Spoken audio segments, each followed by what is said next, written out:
240 દાખલા number 11 last lecture ની અંદર આપણે દાખલા નંબર 10 ગણેલો 10 ની અંદર બે વસ્તુઓ હતી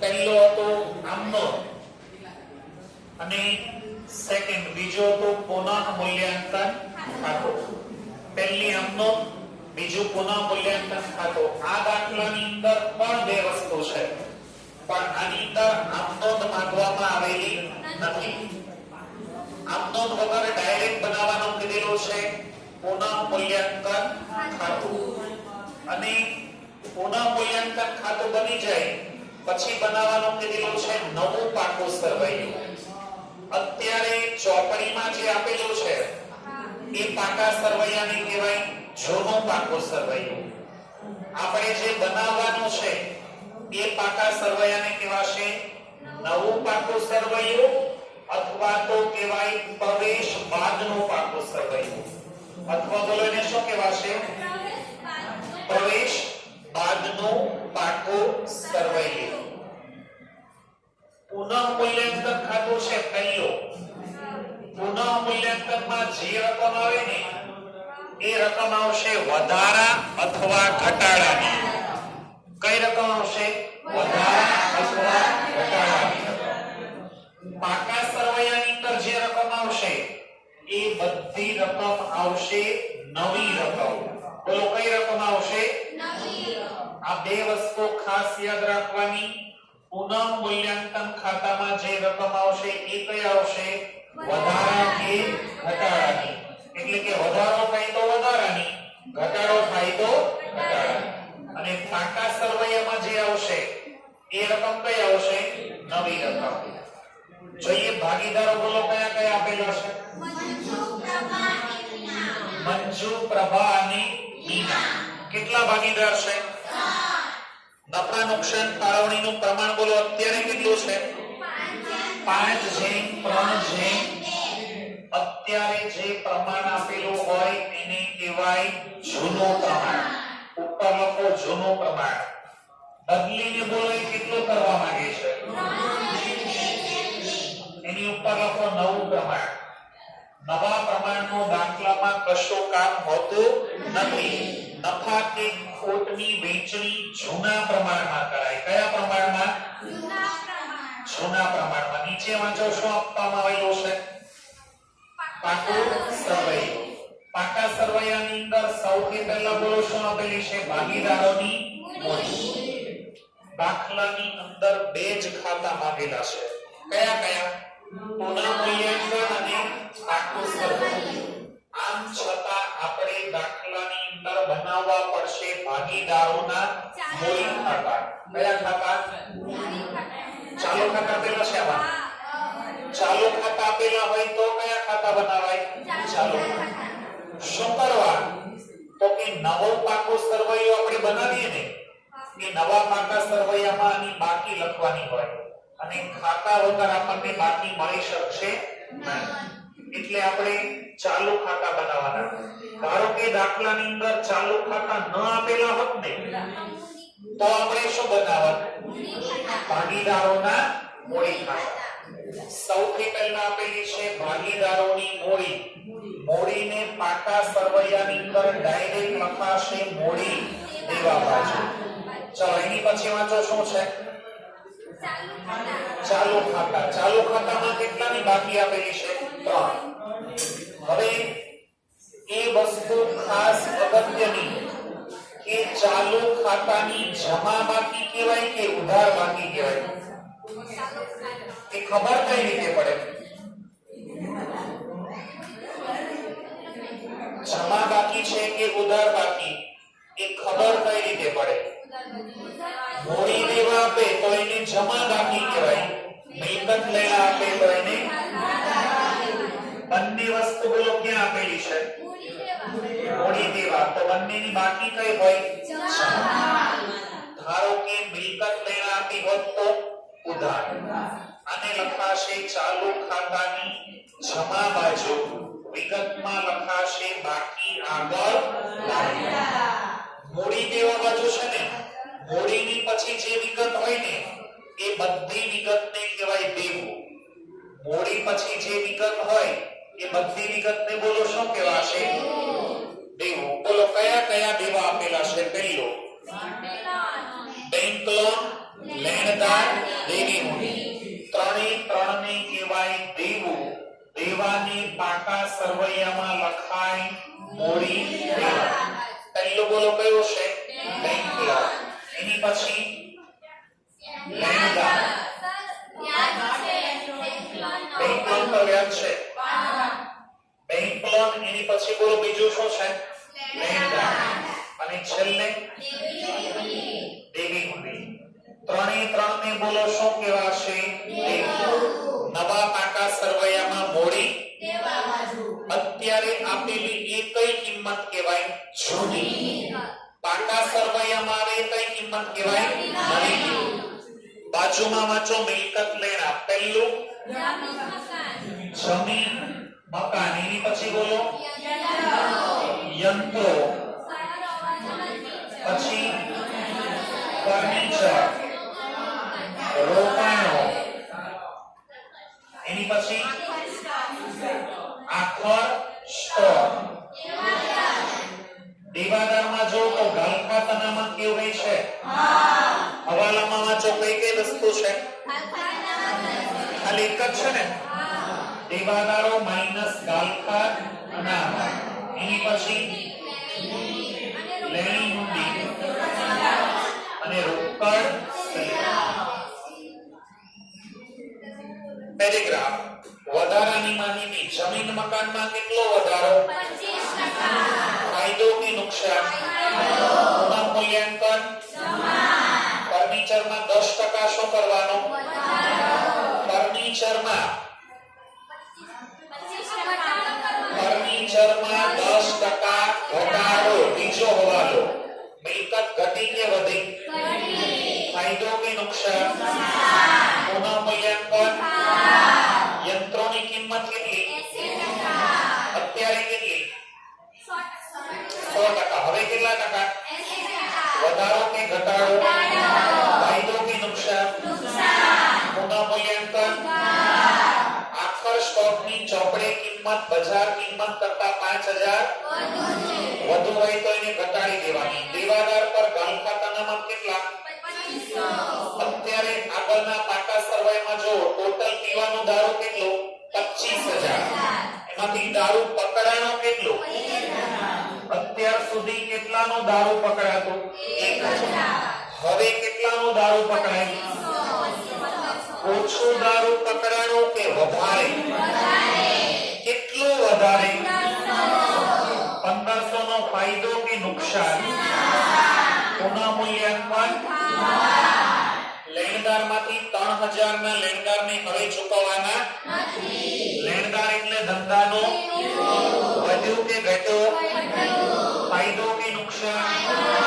પુનઃ મૂલ્યાંકન.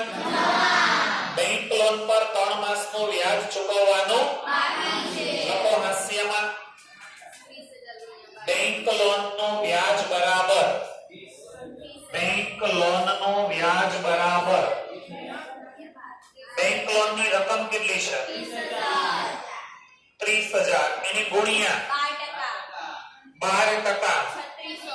ગુણ્યા 3/12 બરાબર કેટલી આવી? 900. આ 3/12 કઈ રીતે આવ્યા? 3 માસ. 6 માસ કીધું તો 6/12. 3 માસ કીધેલું છે એટલે 3 છે. કોઈ વિગત હવે? શરૂઆત કરીએ દાખલાની. પહેલા આપેલી છે ભાગીદારોની મૂડી. મૂડીને લખાશે પાકા સરવૈયામાં મૂડી દેવા બાજુ. મંજુ, પ્રભા અને મીના. રકમ બોલો. 1,50,000, 40,000, 30,000, 2,20,000.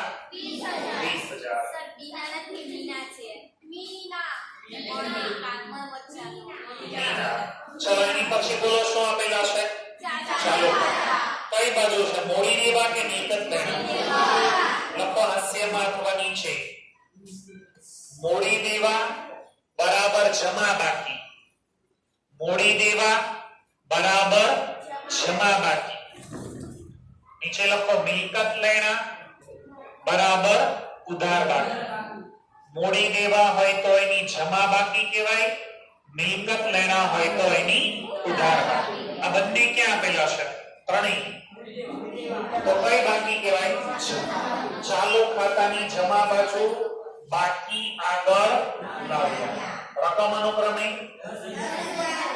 10,000 20,000 અને 9,000. એની પછી પહેલો હવાલો જમીન મકાનમાં 25% બોલો શું કરવાનું? જમીન મકાનની મિલકત કહેવાય કે દેવું? વધી કે ઘટી? ફાયદો કે નુકસાન? ફાયદો થાય તો પુનઃ મૂલ્યાંકન શું લખાય? કેટલા ટકા? 25,000. આમ નોંધમાં રકમ કઈ આવે? વધારા કે પાકા સરવૈયામાં નવી. વધારો હોય તો પ્લસ, ઘટાડો હોય તો માઈનસ. અત્યારે કેટલા છે જમીન મકાન? પ્લસ 25,000. 1,25,000. હવાલા નંબર 2. ફર્નિચરમાં 10% શું કરવાનો? મિલકત વધી કે ઘટી? ફાયદો કે નુકસાન? નુકસાન થાય તો પુનઃ મૂલ્યાંકન. ફર્નિચરના 10%. 30,000 છે ને અત્યારે? 3,000 બાદ કરો. વધારો હોય તો પ્લસ, ઘટાડો હોય તો માઈનસ. યંત્રોની કિંમત કેટલા ટકા? એટલે 20% શું કરવાના? એમ કીધું તો 110%. 10% અહીંયા 20% શું કરવાના? યંત્રો ઘટે, ફાયદો કે નુકસાન? પુનઃ મૂલ્યાંકન. યંત્રો ખાતે અત્યારે કેટલા છે? 50 માઈનસ 10 40,000. હવાલા નંબર 4. આખર સ્ટોકની બહુ જ અગત્યનો હવાલો, ધ્યાનથી સમજજો.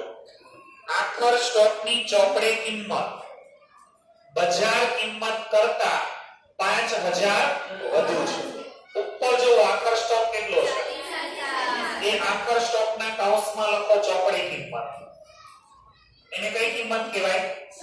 અત્યારે જે ચોપડે છે એ કિંમતને કઈ કિંમત કહેવાય? ચોપડે. કેટલી છે? 40,000. હવે જોજો, ચોપડે કિંમત એટલે કયા? એ 40,000. બજાર કિંમત કરતા 5,000 વધુ છે. આ 40,000 છે ને, તમને એમાં કીધું કે એમાં 5,000 કેવા છે? 5,000 વધુ છે તો એને આપણે શું કરવાના? ઓછા. એની કેમ કીધું તો 5,000 ઓછા છે. અહીંયા કીધું છે કે ઉપર આપેલા 40,000 છે ને એમાં 5,000 કેવા છે? વધુ. તો આપણે શું કરવાના? માઈનસ. તો આખર સ્ટોક વધે કે ઘટે? ફાયદો કે નુકસાન? પુનઃ મૂલ્યાંકન. આખર સ્ટોક ખાતે અત્યારે કેટલો? 40 માઈનસ 5 35,000. રોકાણો 50,000 નથી ને? હવાલા નંબર 5. દેવાદાર પર ગાલ ખાતાના મત કેટલી રાખવાની? 2500. અત્યાર સુધી કેટલાનો દારૂ પકડાતો? 1,000. હવે કેટલાનો? ઓછો દારૂ પકડાણો કે વધારે? ફાયદો કે નુકસાન? પુનઃ મૂલ્યાંકન. શું લખાય? અહીંયા રકમ કેટલી? વધારા કે નવા પાકા સરવૈયામાં આ રકમ આવે? નવા પાકા સરવૈયામાં નવી રકમ 2500. અત્યારે દેવાદાર કેટલા? માઈનસ 22,000. ધારો કે તમને એમ આપે કે અત્યાર સુધી ગાલ ખાતાના મત હતી 1,000, હવે આવી 1,500. ફાયદો કે નુકસાન? પુનઃ મૂલ્યાંકન ઉધાર. કેટલી રકમ? 500. મિલકત લેણા 1000 હતા હવે 1200 ફાયદો કે નુકસાન પુનઃ મૂલ્યાંકન રકમ 200 પાકા સરવૈયામાં 1000 હતા હવે 1800 ફાયદો કે નુકસાન પુનઃ મૂલ્યાંકન રકમ પાકા સરવૈયામાં 1000 હતી હવે 800 અત્યાર સુધી કેટલાનું દારૂ પકડાતો હવે 800 ઓછો દારૂ પકડાણો કે વધારે ફાયદો કે નુકસાન પુનઃ મૂલ્યાંકન રકમ 200 મિલકત લેણા 800 મિલકત લેણા હંમેશા કઈ રકમ આવે કઈ રકમ 1000 હતા હવે બોલો કેટલા ઓછો દારૂ પકડાણો કે વધારે ફાયદો કે નુકસાન પુનઃ મૂલ્યાંકન રકમ 300 મિલકત લેણા ખબર પડી પુનઃ મૂલ્યાંકનમાં વધારો કે ઘટાડો અને પાકા સરવૈયામાં નવી રકમ લેણદારમાંથી 3000 ના લેણદારને હવે ચૂકવવાના નથી લેણદારને કહેવાય ધંધાનો કેટલા નથી દેવાના દેવું ઘટે કે વધે ફાયદો કે નુકસાન પુનઃ મૂલ્યાંકન રકમ અત્યારે મૂડી દેવા બાજુ જો લેણદાર માઈનસ 37000 બેંક લોન પર કેટલા ટકા વ્યાજ 3 મહિનાનો ને બેંક લોન નો વ્યાજ બેંક લોન માં શું થાય મૂડી દેવા બાજુ ઇનર કોલમ બેંક લોન કેટલી 30000 વત્તા ચૂકવવાનું બાકી વ્યાજ સરવાળો ચૂકવવાનું એટલે ખર્ચ કે આવક ફાયદો કે નુકસાન પુનઃ મૂલ્યાંકન ચૂકવવાનું બાકી લોન નો રકમ 900 છે હવે કે પુનઃ મૂલ્યાંકન ખાતાનો સરવાળો પુનઃ મૂલ્યાંકન ખાતાનો સરવાળો 28000 તો ઉધાર બાજુ લખાશે ઘટતી રકમ 7600 ઉધાર બાજુ ઘટે તો શું કહેવાય નફો વેચણી પાત્ર નફો લખો તો ખોટું વેચણી પાત્ર નફો કયા ખાતામાં આવે અહીંયા ખાલી નફો નફો ભાગીદારોના મૂડી ખાતે આવે કેમ ચાલુ ખાતે ચાલુ ખાતા ન હોત તો મંજુ પ્રભા અને જૂના પ્રમાણમાં ફાળવણી 5 3 અને 2 3800 22 15 આ અસર ઉધાર બાજુ છે કે જમા બાજુ બીજી અસર જમા કોની જમા શું લખાય પુનઃ મૂલ્યાંકન રકમ અનુક્રમે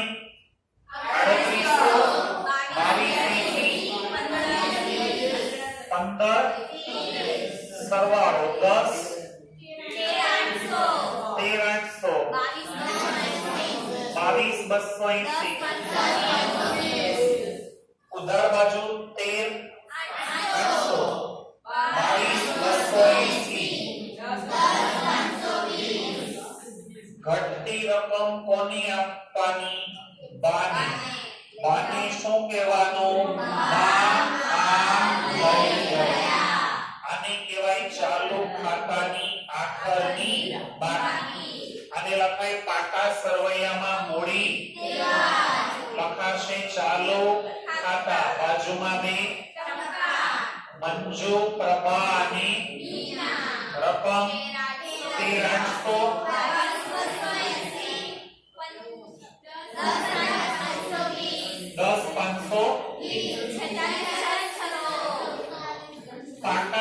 રૂપિયામાં બધી રકમો લખાય નવી. કઈ રકમ લખાય? પણ અમુક રકમ તમને નવી આપવામાં આવે નવી ન આપે તો ટીંગાઈ જવાનો નહીં. મારે નવી જ જોઈએ એવું નહીં. નવી નો આપે તો કઈ લઈ લેવાની? નકર નવી નો મળે, જૂની નો મળે. નવી આપે તો કઈ લેવાની? પણ નવી ન આપે તો કઈ લઈ લેવાની? મૂડી દેવા બાજુ જો કોણ ઘટે છે? જૂની રકમ ચોપડીમાં આપેલી. સામેની બાજુ કોણ ઘટે? રોકાણ. અને લેણીઓની રોસી રોસી લેણીઓની 5 ને 3,44,500. આ બાજુ પણ 3,44,500.